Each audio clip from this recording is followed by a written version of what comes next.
What's up guys? Welcome to AnimeKouhai. If you'd like to help me out, please hit the like button and subscribe to my channel. Therefore at the moment, she was resting on Rudra in her seat, limp and asleep. This final copy of her was set up to protect Rudra in case anything should happen. Rudra observed the demon lord Rimuru start to act while he was tenderly petting Velgrin's blue hair. He is completely different now. The emperor grumbled in displeasure. I made a mistake in judgment there. Maybe we should start by dealing with the slime? In essence, it was the emperor's admission that the battle wasn't quite over after all. After capturing Veldora, the entire airship was in a celebratory mood until just a short while ago. There was no longer any sign of that. They realized that the demon lord was back, together with all of his top magic born, and that Rimuru and his force were their foes. But they still had time to take action at this moment.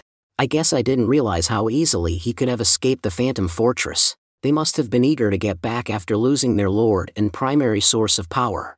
Rudra grinned at this, but even he couldn't be overly optimistic given how Rimuru effectively negated Kondou's attack. Rimuru now had an army of demons with him, which was of the utmost importance. Even with so many greater demons incarnated, he was enhancing all of their abilities. It was crucial for him to exercise caution because Rudra had no clue why he would act in that manner. Tatsuya, you didn't take any shortcuts, did you? Naturally, no. He was unresponsive to both removal and necrosis bullets. It seems like a fierce battle will be needed to win against him. When Kondou saw the demon lord Rimuru in this state, he began to question whether he had also failed in some way. It was obvious that he was a very deadly adversary, as Rudra had stated. He made the mistake of placing Veldora's capture as his first goal. Instead of attacking one or the other, they ought to have done so simultaneously. But it had already been too late. Things were moving quickly. They employed a variety of ploys to capture him so they could later deal with the demon lord Rimuru more fully because they knew he was not someone to be trifled with. They came to the conclusion that once Veldora, Rimuru's main ally, was removed, the demon lord would naturally be in the mood to accede to their demands. But now, it was obvious that Kondou had made the wrong choice. Losing Rimuru would make Veldora angry, and losing Veldora would make Rimuru angry in the same way. Kondou attempted to kill the demon lord before anything more happened after the early realization that his fury was directed directly at them. The most potent weapon at his disposal in the absence of a judgment bullet, he fired both a removal and a necrosis bullet at him. Rimuru wasn't even scratched by the outcomes, much less hindered. The concept that this demon lord would become impotent if his power source was taken away now looked utterly absurd. They should have imagined a dictator indignantly extending his anger over the whole world after losing an ally. Kondou wasn't taking shortcuts, they required his full attention for the sake of survival. Well, if that's the case, these 4 nights won't be sufficient.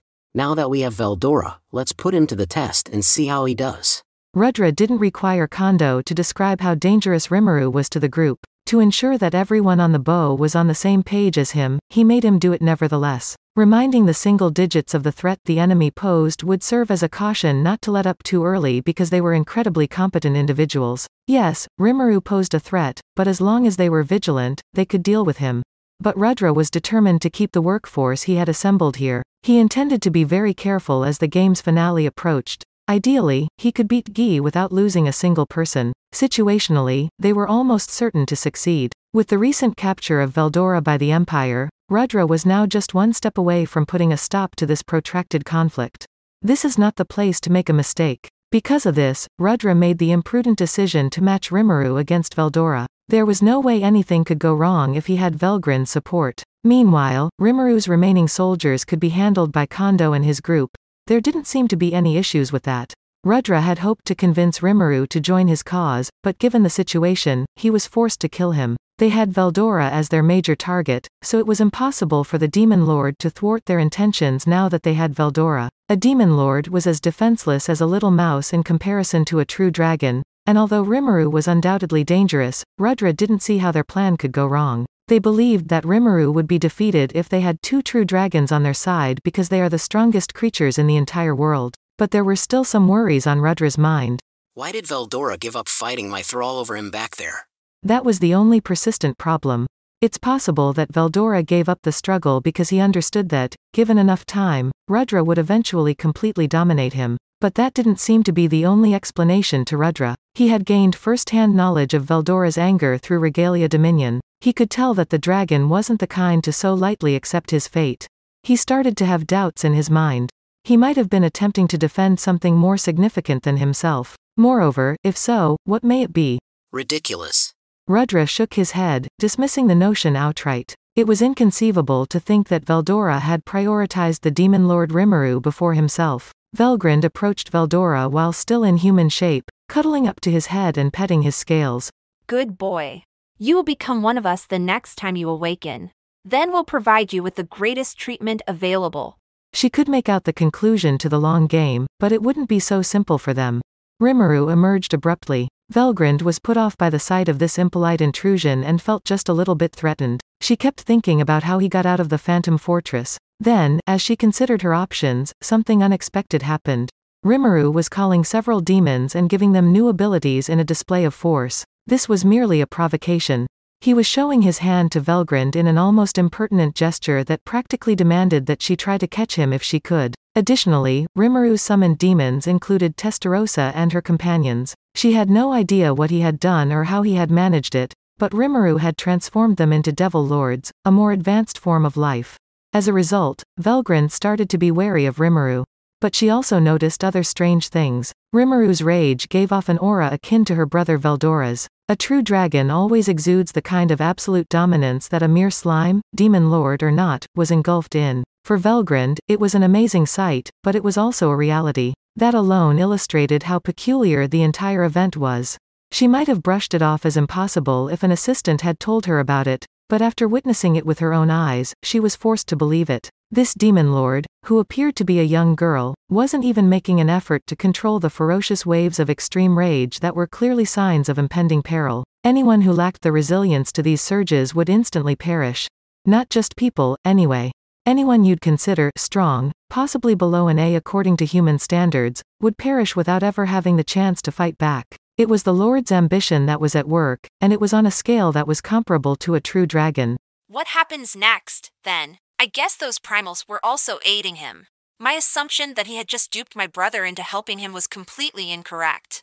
If it were just Veldora, she might accept the idea that the demon lord tricked him with sweet words. But against crafty and knowledgeable demons like these, that wouldn't work. When they realized that, they ought to have changed their plans. This round of Lord's ambition demonstrated how exceptional the demon lord Rimuru was.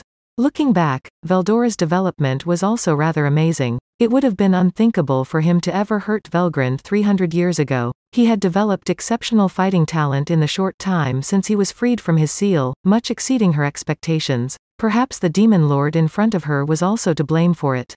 And here I was preparing to return home to recover and rest. But whatever. If we can't get rid of him here, Ridra will suffer greatly. Velgrand then came to a decision. Rimuru needed to be defeated once and for all, therefore it was time to deal with him directly. She reasoned that if it didn't happen right now, he would undoubtedly continue to pose a threat for a very long time. When it came to magicules, she was also prepared. Even after that fierce round of combat, he had hardly depleted his stores. Veldora would provide those.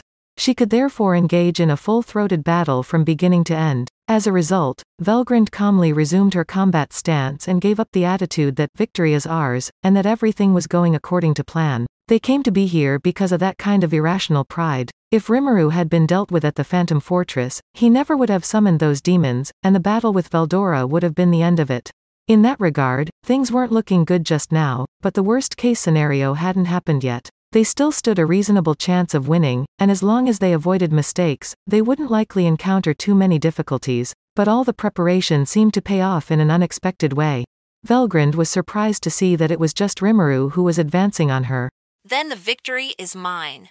It would have been a difficult task if his entire army had joined him, but... While she had to approach him with caution, Velgrand was confident that she and Veldora could never be defeated if they joined forces. But even so, this needed to be finished right now. It would be preferable to keep this combat short and sweet, Velgrand reasoned, rather than risk having the Demon Lord's army get in the way. She had always liked to go with her instincts in this regard. Rudra, could you please give Veldora the order to use all of his strength to strike the Demon Lord Rimuru for me? You're equally cautious of him as I am, then. There's no need to hesitate in that instance. Veldora, defeat the enemy in front of you. Rudra acted on her request by turning on Regalia Dominion. The Emperor taking this as seriously as she did was a relief to Velgrand, and success now looked guaranteed since she knew he wouldn't let his guard down. 2 true dragons were up against 1 demon lord. It was impossible to envision any other outcome. The horrifying battle was about to start. Velgrund was poised and prepared to fight when Rimuru flew toward her. Veldora roared into the air in front of him. The crash shook the air, and Veldora launched himself into flight while Velgrund trailed behind. The roar resounded with the assurance of a guaranteed victory, and then the assault started, each one intended to completely destroy Rimuru. Veldora gave everything he had right away. The Stormblast, that roar of devastation that also hurt Velgrund, was heading in the direction of Rimuru. Report. Stormblast has been found. Utilizing the absolute defense ability of Uriel, Lord of Vows, to balance and expel each wavelength. Raphael immediately started to defend himself. The yelled command from Rimuru ended it. No, evade, you idiot. It executed this command right away, but some of its computer circuitry was unable to determine what Rimuru's goals were. It evaluated a number of behavioral patterns and decided that organizing a counterattack after absolute defense was the best course of action. It was a little unhappy that its master, Rimuru, had disregarded this so casually. Raphael was perplexed in a very, very small area of its computational zone. Raphael saw this since it had worked with Rimuru for a while and knew that Rimuru had frequently disregarded its opinions. The very fact that a skill, which is governed by natural principles, would evoke such emotions, was possibly unique in and of itself. Raphael and Rimuru, however, weren't now taking the repercussions into account.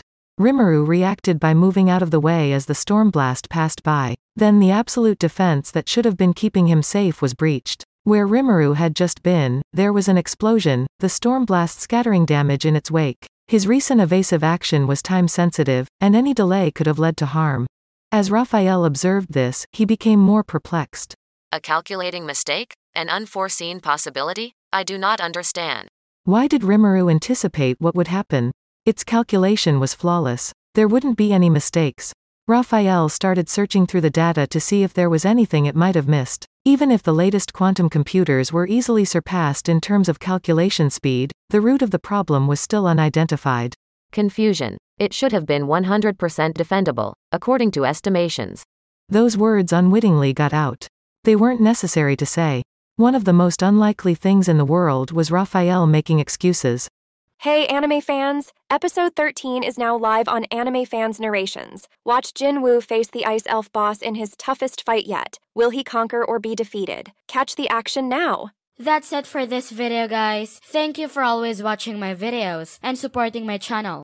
Shout out to the new members of AnimeKouhai supporters: Jay Magsino, Recreal17, Bismarck Munoz, Arian Booker, Jerry Sladek, Kamal Luke, Izat, Mr. Santo, Akshay Divate, Alfonso Smith.